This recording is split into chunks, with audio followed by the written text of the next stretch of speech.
Sejam todos bem-vindos ao canal Companheiros da Luz. Leitura do livro Nos Domínios da Mediunidade. Coleção A Vida no Mundo Espiritual, obra do Espírito André Luiz, por Chico Xavier. Iniciemos então a leitura do capítulo 26. Psicometria. O rápido curso de aprendizagem que vinhamos realizando atingia a sua fase final. Aulus não dispunha de tempo para favorecer-nos com experiências mais amplas. Era um trabalhador comprometido em serviços diversos. Embora isso compreendêssemos, Hilário e eu nos sentíamos algo melancólicos. O assistente, contudo, desenvolvia todas as possibilidades ao seu alcance para conservar-nos o entusiasmo habitual. Atravessávamos ruas e praças, quando nos defrontamos com um museu, a que se acolhiam alguns visitantes retardatários. E o nosso orientador, como quem se dispunha a aproveitar as horas que nos restavam para dilatar observações e apontamentos, convidou-nos a entrar, exclamando: "Numa instituição como esta, é possível realizar interessantíssimos estudos. De certo, já ouviram referências à psicometria. Em boa expressão sinonímica, como é usada na psicologia experimental, significa registro, apreciação da atividade intelectual. Entretanto, nos trabalhos mediúnicos, esta palavra designa a faculdade de ler impressões e recordações ao contato de objetos comuns. Passamos por longo portal e, no interior do edifício, reparamos que muitas entidades desencarnadas iam e vinham, de mistura com as pessoas que anotavam utilidades de outro tempo, com crescente admiração. Muitos companheiros de mente fixa no passado frequentam casas como esta pelo simples prazer de rememorar", comentou o assistente. Verifiquei que algumas preciosidades, excetuando-se uma que outra, estavam revestidas de fluidos opacos, que formavam uma massa acinzentada ou pardacenta, na qual transpareciam pontos luminosos. Notando minha curiosidade, o instrutor aclarou, benevolente: "Todos os objetos que você vê emoldurados por substâncias fluídicas acham-se fortemente lembrados ou visitados por aqueles que os possuirão." Não longe, havia curioso relógio, aureolado de luminosa faixa branquicenta. Aulus recomendou-me tocá-lo e, quase instantaneamente, me assomou aos olhos mentais linda reunião familiar, em que venerando casal se entretinha a palestrar com 4 jovens em pleno viço primaveril. Com aquele quadro vivo a destacar-se ante a minha visão interior, examinei o recinto agradável e digno. O mobiliário austríaco imprimia sobriedade e nobreza ao conjunto, que jarrões de flores e telas valiosas enfeitavam. O relógio lá se encontrava, dominando o ambiente, do cimo de velha parede caprichosamente adornada. Registrando-me a surpresa, o assistente adiantou: "Percebo a imagem sem o toque direto. O relógio pertenceu à respeitável família do século passado. Conserva as formas pensamento do casal que o adquiriu e que, de quando em quando, visita o museu para a alegria de recordar. É um objeto animado pelas reminiscências de seus antigos possuidores, reminiscências que se reavivam no tempo, através dos laços espirituais que ainda sustentam em torno do círculo afetivo que deixaram." Hilário tateou a preciosidade e falou: "Isso quer dizer que vemos imagens aqui impressas por eles, por intermédio de vibrações." "Justamente", confirmou o orientador. "O relógio está envolvido pelas correntes mentais dos irmãos que ainda se apegam a ele, assim como o fio de cobre na condução da energia está sensibilizado pela corrente elétrica. Auscultando-o, na fase em que se encontra, relacionamo-nos de imediato, com as recordações dos amigos que o estimam. Hilário refletiu alguns momentos e observou. Então, se estivéssemos interessados em conhecer esses companheiros e encontrá-los, um objeto nessas condições seria um mediador para a realização de nossos desejos. Sim, perfeitamente, aprovou o instrutor. Usaríamos, para isso, alguma coisa em que a memória deles se concentra. Tudo o que se nos irradia do pensamento serve para facilitar essa ligação. Muito importante o estudo da força mental, considerei, sob forte impressão. Aulus sorriu e comentou: o pensamento espalha nossas próprias emanações em toda parte a que se projeta. Deixamos vestígios espirituais onde arremessamos os raios de nossa mente, assim como o animal deixa no próprio rastro o odor que lhe é característico, tornando-se por esse motivo, facilmente abordável pela sensibilidade olfativa do cão. Quando libertados do corpo denso, aguçam-se-nos os sentidos, e em razão disso, podemos atender sem dificuldade a esses fenômenos, dentro da esfera em que se nos limitam as possibilidades evolutivas. Somos desse modo, induzidos a crer, considerou o meu companheiro, que não dispomos de recursos para alcançar o pensamento daqueles que se fizeram superiores a nós. Sim, aqueles que atingiram uma elevação que não somos capazes de imaginar, remontaram a outros planos, transcendendo-nos o modo de expressão e de ser. O pensamento deles vibra em outra frequência. Naturalmente, podem acompanhar-nos e auxiliar-nos, porque é da lei que o superior venha ao inferior quando queira, contudo, por nossa vez, não nos é facultado segui-los. O assistente refletiu um instante e prosseguiu. Simbolizemos, para discernir. O que ocorre, entre eles e nós, acontece entre nós e os seres que se nos localizam à retaguarda. Podemos, por exemplo, cuidar dos interesses das tribos primitivas ou retardadas, sem que elas consigam fazer o mesmo em nosso favor. Penetramos os costumes e conhecimentos da Taba, sem que a Taba entenda a patavina de nosso edifício cultural. O pensamento nos condiciona ao círculo em que devemos ou merecemos viver, e só ao preço de esforço próprio ou de segura evolução, logramos aperfeiçoá-lo, superando limitações para fazê-lo vibrar em esferas superiores.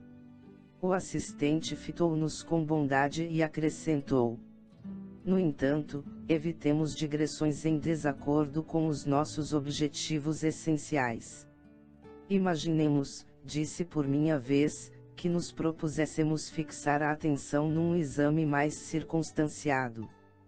Poderíamos, assim, conhecer a história da matéria que serve à formação do relógio que analisamos. Sem dúvida. Isso demandaria mais trabalho, mais tempo, contudo, é iniciativa perfeitamente viável.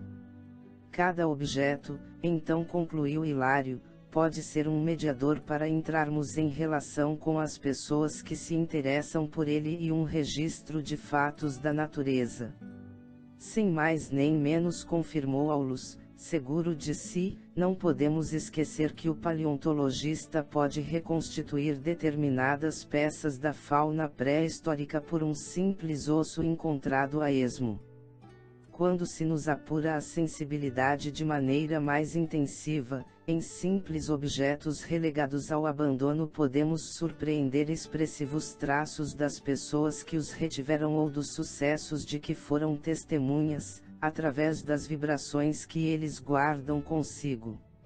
E, num sorriso, ajuntou: as almas e as coisas, cada qual na posição em que se situam, algo conservam do tempo e do espaço, que são eternos na memória da vida. Logo após, detivemo-nos a estudar primorosa tela do século XVIII, que não apresentava qualquer sinal de moldura fluídica. Efetivamente, era uma preciosidade isolada. por ela, não nos foi possível estabelecer qualquer contato espiritual de natureza exterior. Aulus assumiu a atitude do professor benevolente que lhe era peculiar e explicou: pesquisado mais intimamente, este quadro será interessante registro, oferecendo-nos informações acerca dos ingredientes que o constituem. Entretanto, não funciona como mediador de relações espirituais, por achar-se plenamente esquecido pelo autor e por aqueles que provavelmente o possuirão. Avançamos mais além. Ao lado de extensa galeria, 2 cavalheiros e 3 damas admiravam singular espelho, junto do qual se mantinha uma jovem desencarnada com expressão de grande tristeza. Uma das senhoras teve palavras elogiosas para a beleza da moldura, e a moça, na feição de sentinela irritada, aproximou-se tateando-lhe os ombros. A matrona tremeu, involuntariamente, sob inesperado calafrio, e falou para os companheiros: aqui há um estranho sopro de câmara funerária. É melhor que saiamos. Confiou-se o grupo a manifestações de bom humor e retirou-se, acompanhando-a noutro rumo. A entidade, que não nos assinalava a intromissão, pareceu-nos contente com a solidão e passou a contemplar o espelho, sob estranha fascinação. Aulus acariciou-a, de leve, tocou o objeto com atenção e comentou: anotaram o fenômeno. Do pequeno conjunto de visitantes, a irmã que registrou a aproximação da jovem, sob nosso exame, é portadora de notável sensibilidade mediúnica. Se educasse as suas forças e sondasse o espelho, entraria em relação imediata com a moça que ainda se apega a ele desvairadamente. Receber-lhe-ia as confidências, conhecer-lhe-ia o drama íntimo, porque imediatamente lhe assimilaria a onda mental, senhoreando-lhe as imagens. Hilário, incapaz de sofrear a curiosidade que nos esfogueava o cérebro, indagou sobre a moça. Que fazia ali, naquele túmulo de recordações? Porque se interessava, com tanta ânsia, por um simples espelho, sem maior significação. O assistente, como quem já esperava por nosso inquérito, respondeu sem pestanejar: toquei o objeto para informar-me. Este espelho originalíssimo foi confiado à jovem por um rapaz que lhe prometeu casamento. Vejo-lhe a figura romântica nas reminiscências dela. Era filho de franceses asilados no Brasil, ao tempo da França Revolucionária de 1791. Menino ainda, aportou no Rio e aí cresceu e se fez homem. Encontrou-a e conquistou-lhe o coração. Quando arquitetavam projetos de casamento, depois da mais íntima ligação afetiva, a família estrangeira, animada com os sucessos de Napoleão, na Europa, deliberou o retorno à pátria. O moço pareceu desolado, mas não desacatou a ordem paterna. Despediu-se da noiva e lhe implorou guardasse a peça como lembrança, até que pudesse voltar, e serem então felizes para sempre. Contudo, distraído na França pelos encantos de outra mulher, não mais regressou. Depressa esqueceu responsabilidades e compromissos, tornando-se diferente. A pobrezinha, no entanto, fixou-se na promessa ouvida e continua a esperá-lo. O espelho é o penhor de sua felicidade. Imagino a longa viagem que terá feito no tempo, vigiando-o como sendo propriedade sua, até que a lembrança viesse por fim repousar no museu. O assunto, aventei preocupado, compele-nos a refletir sobre as antigas histórias de joias enfeitiçadas. Sim, ponderou o assistente, a influência não procede das joias, mas sim das forças que as acompanham. Hilário, que meditava a lição maduramente, considerou: se alguém pudesse adquirir a peça e conduzi-la consigo. De certo, atalhou o instrutor, arcaria também com a presença da moça desencarnada. E isso seria justo? Aulus esboçou leve sorriso e ponderou. Hilário, a vida nunca se engana.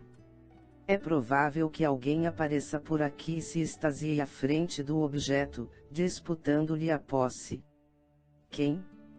O moço que empenhou a palavra, provocando a fixação mental dessa pobre criatura, ou a mulher que o afastou dos compromissos assumidos.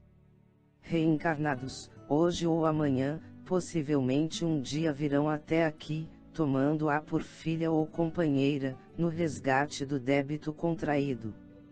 Mas não podemos aceitar a hipótese de a jovem desencarnada ser atraída por algum círculo de cura, desembaraçando-se da perturbação de que é vítima.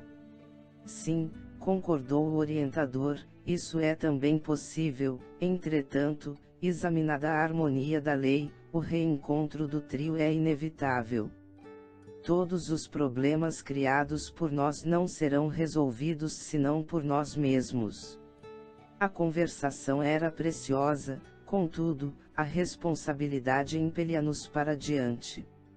De saída, rentearmos com o gabinete em que funcionava a direção da casa. Vendo duas cadeiras vagas, junto à pequena mesa de trabalho, meu colega consultou, com o evidente intuito de completar a lição.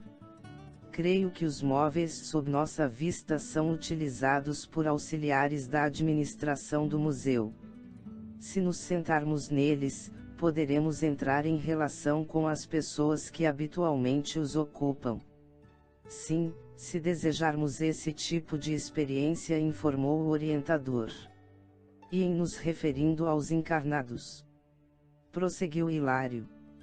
Qualquer pessoa, em se servindo de objetos pertencentes a outros, tais como vestuários, leitos ou adornos, pode sentir os reflexos daqueles que os usaram. Perfeitamente. Contudo, para que os registrem devem ser portadores de aguçada sensibilidade psíquica. As marcas de nossa individualidade vibram onde vivemos, e por elas, provocamos o bem ou o mal naqueles que entram em contato conosco. E tudo o que observamos é mediunidade. Sim, apesar de os fatos dessa ordem serem arrolados, por experimentadores do mundo científico, sob denominações diversas, entre elas a criptestesia pragmática, a metagnomia tátil, a telestesia. E, tomando-nos a dianteira para o retorno à via pública, rematou.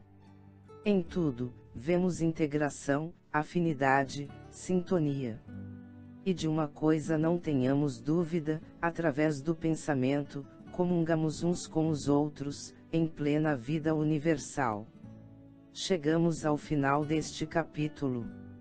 Não percam o próximo de número 27. Mediunidade transviada. Muito obrigado, boa reflexão, que Jesus abençoe a todos.